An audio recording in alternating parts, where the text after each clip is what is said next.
Hello बच्चों, अगर आपने क्लास 8th का एग्ज़ाम दे दिया है, अब आप क्लास 9th में जा रहे हैं, तो आपके मन में ज़रूर यह होगा कि सर क्लास 9th में हमें मैथ्स में क्या क्या पढ़ना है। बच्चों, क्लास 9th के मैथ्स का सिलेबस आज हम इस छोटे से वीडियो क्लिप के माध्यम से देखेंगे, समझेंगे। आप इसको नोट भी कर सकते हैं, आप इसको सीबीएसई की वेबसाइट से डाउनलोड करके प्रिंट भी ले सकते हैं। मैं इसका सॉफ्ट कॉपी आपको टेलीग्राम चैनल पर प्रोवाइड कर दूंगा, आप वहां से भी पीडीएफ के थ्रू इसका प्रिंट करवा सकते हैं। क्लास 9th में जो मैथ्स का सिलेबस होता है, उसमें जो टॉपिक्स आते हैं बच्चे, कुल यूनिट्स होते हैं 6, जिसमें एक नंबर सिस्टम का पार्ट हमें पढ़ना होता है। नंबर सिस्टम में क्या क्या पढ़ना होता है डिटेल्ड अभी हम बात करेंगे। अलजेब्रा पढ़ना होता है, coordinate geometry, geometry, mensuration, statistics, और ये टोटल हमारे 80 मार्क्स के होते हैं, जिसमें आप समझ सकते हो और देख सकते हो नंबर सिस्टम से 10 नंबर के क्वेश्चन फ्रेम होते हैं आपके एनुअल एग्जाम में, हाफ ईयरली में भी। एल्जेब्रा 20 मार्क्स का सेक्शन माना जाता है, जिसमें एल्जेब्रा में कई चैप्टर होते हैं, मिल करके 20 नंबर देते हैं। कोऑर्डिनेट ज्योमेट्री, आपने कार्टेशियन प्लेन पढ़ा होगा, एक्स वाई पढ़ा होगा, उसके बारे में आपको यहाँ 4 नंबर पर पूरा डिस्कशन होता है।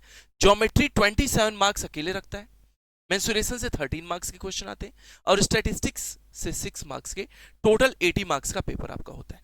आपका इंटरनल असेसमेंट, जिसमें वाइवा, यूनिट टेस्ट ये सब होता है, 20 मार्क्स का, टोटल मिलकर के 100 हो जाते हैं। बात समझे? यह पैटर्न आपका, चैप्टर्स अलग होंगे, लेकिन 80 + 20 का पैटर्न आपको क्लास 10th में भी फॉलो करना पड़ता है बोर्ड एग्जाम के लिए। देखिए बच्चों, जो पहला चैप्टर हमारा नंबर सिस्टम है, इसमें आपको क्या क्या करना है, review of representation of natural numbers, आपको नेचुरल नंबर समझना है, इंटीजर समझना है, रेशनल नंबर समझना है, on the number line means हमें कैसे इन सबको नंबर लाइन पर रिप्रेजेंट करना है, इसके बारे में हमें डिटेल समझना है। ठीक है। दूसरा क्या है, rational numbers as recurring, terminating या डेसिमल एक्सपेंशन, मींस हमें यह समझना है कि रिकरिंग है, नॉन रिकरिंग है, या फिर टर्मिनेटिंग, नॉन टर्मिनेटिंग है, मींस उसका डेसिमल एक्सपेंशन कैसा होगा, इसके बारे में आपको डिटेल्ड स्टडी करना है इस चैप्टर में। Operations on real numbers, real number के कैसे कैसे ऑपरेशंस होते हैं, उसके बारे में भी आपको स्टडी करना है इस चैप्टर में। साथ में आपको एग्जांपल देखना है नॉन रिकरिंग, नॉन टर्मिनेटिंग का। आपको √2, √3 के बारे में बात करनी है, जो कि एक इरेशनल नंबर होता है, उसको नंबर लाइन पर रिप्रेजेंट करना है। Explaining that every real number is represented by a unique point on the number line and conversely, आपको हर रियल नंबर को यूनिकली नंबर लाइन पर रिप्रेजेंट होता है, ऐसा आपको स्टडी करना है इस चैप्टर में, और कराया भी जाएगा, वरीड मत होइएगा, बाकी सब यहां देखना है। दूसरा हमारा स्टार्ट होता है रियल नंबर्स में ही definition, nth root of, means इसी सेम टॉपिक में चलना है कि कैसे हम दिखाएं √2, √3, √5 को नंबर लाइंस पे, और डेसिमल का रूट है तो उसको भी कैसे दिखाएंगे अभी सिखाया जाएगा, मींस √7.5 को कैसे दिखाएंगे, √3.3 को कैसे दिखाएंगे नंबर लाइन पर, तो यह बातें आपको सिखाई और समझाई जाएंगी। साथ में आपको रेशनलाइजेशन प्रोसेस भी सिखाया जाएगा कि कैसे किसी इरेशनल डिनोमिनेटर को रेशनलाइज करके रेशनल बनाया जाता है। बच्चे, इसका मतलब बिल्कुल ऐसा नहीं होता कि आप इरेशनल को रेशनल बना देंगे, इरेशनल नंबर कभी रेशनल नहीं बन सकता। हाँ, हम डिनोमिनेटर को इरेशनल से रेशनल बनाते हैं, इसका कुछ प्रयोग न्यूमरेटर पर असर पड़ता है और न्यूमरेटर बदल जाता है, इसका यह मतलब बिल्कुल नहीं समझिएगा कि इरेशनल को रेशनल बनाया जाता है, ऐसा नहीं। ठीक है। Recall of laws of exponent with integral powers, आपको यहाँ लॉज ऑफ एक्सपोनेंट भी पढ़ना है, a⁴m इंटू a⁴n मल्टीप्लाई है तो पावर्स जुड़ जाएंगे, जो आपने क्लास 8 तक पढ़ा है, यह सब कुछ नया नहीं है बच्चे, इस चैप्टर में आपको करना है। और साथ में हाँ, यहाँ पर आपको पॉलिनोमियल पढ़ना है सेकंड अलजेब्रा में। पॉलिनोमियल आपको सेम वही है, मोनोमियल, बाइनोमियल, ट्राइनोमियल याद आ रहा होगा। फिर आपको यहाँ पर डिग्री पढ़ना है, आपको जीरोस पढ़ना है, साथ में देखिए यहाँ पर लिखा है मोनोमियल, बाइनोमियल, ट्राइनोमियल, आपको साथ में फैक्टराइजेशन भी करना है, factorization of ax² + bx + c, जिसको हम लोग क्वाड्रेटिक पॉलिनोमियल कहते हैं। कुछ आपको अलजेब्रिक आइडेंटिटीज करने हैं, जिसमें x + y होल स्क्वायर, जैसे आपने a + b होल स्क्वायर किया वही सेम है, a - b whole square, a + b whole cube, a - b whole cube, a³ + b³, a³ - b³, a + b + c whole cube, और ऐसे ही कुछ और है a + b + c whole cube -3abc, इस तरह का कुछ अलजेब्रिक आइडेंटिटीज कर लेना है आपको।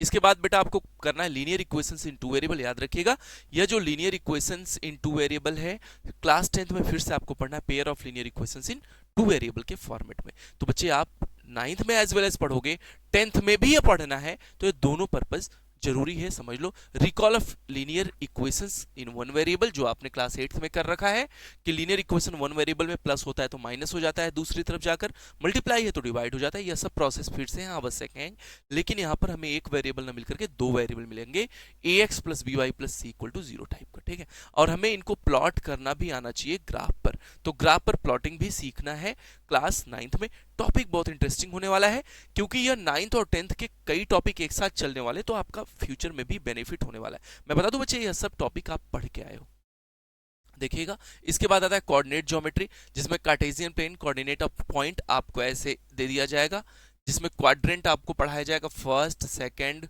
Third and fourth. इसमें बहुत कुछ नहीं पढ़ना है, आपको पॉइंट को लोकेट करने आना चाहिए, ऑलरेडी लोकेटेड पॉइंट का कोऑर्डिनेट बताने आना चाहिए। मुख्य दो बातें इसमें कवर की जाएंगी, ठीक है।